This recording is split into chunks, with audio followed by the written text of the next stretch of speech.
Okay, we are here clicking with Leah from The Good Life, and she is about to open the first green beauty boutique in San Diego. Cheers and congrats Thanks. to that. So thank you for taking the Oh my time to gosh. come and click with us. Of course. It's an honor. I'm so excited to be here. Tell me, why The Good Life? How did it come about? Because that's a really big feat to open a brick and mortar store, especially now as e-commerce and the whole online movement is happening. So tell me, how did this all come about? Yeah, well, it was a long journey. And even when you say opening a brick and mortar, it still seems like, oh, I'm doing that. That's Like, insane. it's actually Like, happening.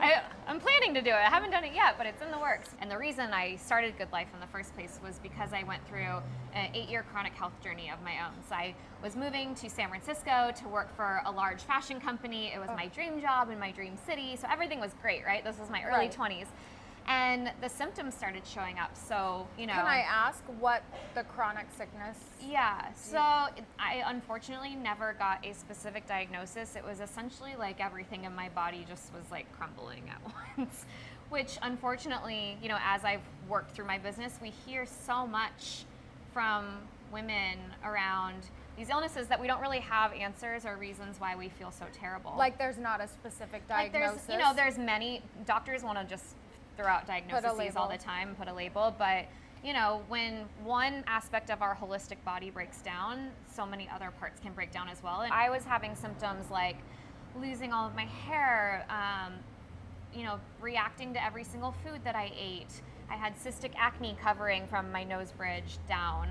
I didn't get my period for 3 years. All of these things that was like, okay, hold on, something is wrong. Which is alarming and stressful. Yeah, and it would take me, 2 hours to get ready for work every day because I would try on 8 different outfits. When you're walking into a fashion corporation in a stressful environment with, a bunch of type A women, right? It's really stressful when you're feeling so miserable. So emotionally and physically, I battled a lot for a long time. And my family and I bounced from doctor to doctor to doctor. And we got this, that, the other, take a drug, it's in your head, like no tangible reasons of like why or how I could get better. So I really had to take my health into my own hands. And I realized that there wasn't going to be a doctor that would give me a secret pill that would make me feel better. So I researched and investigated and learned. And in your mid-20s, this is not really what ideally you want to be spending your time doing. And you want to be focusing on your dream job. Right, I want to be focusing on my dream job and going out to all of the bottomless eateries that San Francisco has to offer. So you had to take your health into your own hands, and how did that change the course of your life? Well, it changed it in so many ways, and the punchline is that I saw results. It was really shifting my diet and lifestyle and ultimately realizing that it was also the products that I was putting on my body that was the fuel for health or lack thereof. As I uncovered all of this new information, I realized that I had the power to heal myself, which was really a cool thing and very powerful. And you asked how it changed my life. Well, it changed my life in a sense of I, decided how I wanted to take care of myself from there on out. And it was really different than how it looked before I was not feeling great. And so what that's given me as a gift is to support women with what I wish I knew back then that I know now, because it took me 8 or 9 years and it was not fun. And I cried a whole lot and I lost a lot of relationships and I didn't perform at work the way that I wanted to, all of these things that I don't wish upon anyone. But I see it now as a gift because I did figure it out in the long run. I figured out how to fit in simple lifestyle tips or tricks or hacks, right, to honor our bodies, even living a busy girl life, knowing the right foods to order at restaurants and still being able to go out, or the right drink to order at the bar that wasn't going to upset my body at the time. So that's the mission of Good Life, is to bring balance into women's life, but also help them realize that they can honor their body and make it a priority while still living the life of their dreams. Well said, first of all. That's what I want to do. It is about balance, and it actually turns out to be a beautiful story, because although you felt like your life was crumbling because you were at your dream job, it really led you on this journey of finding your true destination and helping other women and taking their health and their choices into their own hands. And you were creating this place to be able to harbor those choices and implement that and help other women, which is beautiful. Thank you. And I'm excited about the physical store because I do think that there's so much in human interaction, right? We're all digital, we're all on Instagram. Yeah. But to walk into a place and have face-to-face interaction like you and I talking here today, Yes. like this is so fabulous. Like there is something about that when we're talking about the products that we use and our daily routines. It's so personal that what we hope to create as Good Life and, inside Shop Good, which is our store in North Park in San Diego, is a place where, people can walk in and say, I know nothing about natural products. I'm interested. I want to try it. Tell me what I should do. Please help me. Like, talk to me about, my health concerns and what I might be able to do to start to rebalance my body. And there really is something about seeing someone in person, not only the personal connection, but being able to see their skin, what it is that could be supplemented into their regimen. It's such an important piece of making recommendations, is on really top sitting down of personal connection, which is missing in this Right. social media world as much as we doing. love it. Yeah. Yes. How are you feeling now? I'm feeling good. You can't help but feel anxious to know that we're opening a store in a month and a half, and there's so much to do, still being the sole owner. And, we have a couple interns that have supported us, but I am now the contractor and the painter and the merchandiser. So which is amazing, and obviously it's a little overwhelming, but it's very rewarding. And the coolest part is, like, we talk about, like, women, bonding together and supporting each other, but like the San Diego community has just like come out of the woodworks and just been so supportive and offering their talent and genius and expert advice. So because I'm not a store designer, but I'm working with an incredible store designer that has offered to support Good Life, and I just feel so lucky and supported at the same time. At the same time as overwhelmed, I feel really supported and grateful. So. Good. What is your must-have, can't live without, you take it that's with you no matter what product? Okay, I'll frame it this way. Everywhere I go, I think I have like 8 shades of lipstick in the bag, just in case, right? Like, just in case shade?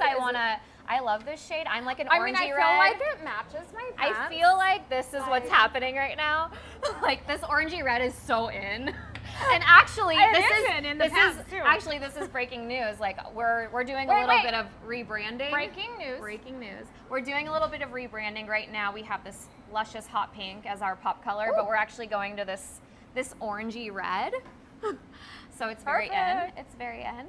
Yeah, but so lipstick? Oh yeah, so my desert island product is I know, 100% the leg, I'm so sorry. The leg distracted me. It was a very good distraction. Thank you. I love my desert island product is lipstick, and if I could only bring one tube, it would be the color of your pants. Salmon? Can't live without it. It's like a fire engine salmon. Poppy salmon. Mm-hmm. I love that. And I just have to say, your skin is beautiful. Thank you. Well, it goes in waves, and honestly, I can thank natural ingredients to my skin because, like I was telling you, I had acne and scarring from the nose bridge down, and it's just amazing what plants can do. What would you tell your 21-year-old self? Was just starting to battle my health at 21 was when my symptoms started really setting in. Okay. So gosh, I would honestly and candidly, I would tell her it's gonna be okay. I don't know, I just feel like having that like mothering or nurturing voice would, not that I didn't have the support from friends and family, but to tell my inner self that that it was going to work itself out and be okay, and to keep aligning yourself with what you believe. I think one of the things that I missed the most during my health journey was the disconnecting to my true self. I'm a wino, I love food, and when I was sick, I couldn't participate in those types of things. So that ability to tell myself that you're you and you're always going to be you and it's going to be all right would be, I love that. I think that's kind of like and one last question. What is your definition of an entrepreneur? When you align with the business or idea or product or thing that you want to go after, you can't think about any other option. Thinking about any other option sounds icky or, not aligned or just doesn't sound as fun. I think there's something about when you find that and when you latch onto that passion, you know that that's the only route, no matter what anyone else is going to tell you, no matter whatever, other options might be more rational or less risk or more risk averse at the moment. It's like your blinders are on because all you can think about is that one thing. And that if you have the guts to go after that, that would be, to me, an entrepreneur. Yes. So if someone that's watching that wants to take that leap of faith and really go after something they've been dreaming about, what would you say? You've already That's jumped. A really good question. But what would you tell them? So there's a misunderstanding around entrepreneurs. I think a lot of people think they're risk takers and they're gonna go after it with all of their gut intuition no matter what. But actually I find, and what I've read as I've done research, is that entrepreneurs are actually more risk averse than any other category in the job market or individuals in general. Things need to be really calculated. Things need to be really methodical. Your gut intuition should drive that, but then back that up with support and the data and the business model and the consumer theory and the trend. I think, go after it with your heart and soul, but make smart decisions. But make smart decisions and don't take risks that's going to put what you ultimately want in life, at risk. What's your guilty pleasure? Oh my gosh. Talking about health and wellness all day, Yes. The opposite of that. No, we all have to indulge, right? My guilty pleasure, I could literally down a whole pizza myself. I am a sucker. Good girl. Pizza all day, every day. I love it. Thanks for stopping by. It was so fun. Thanks for having me. You guys are the best. Ah, Love what you're doing. Cheers to Leah and the good life. Cheers.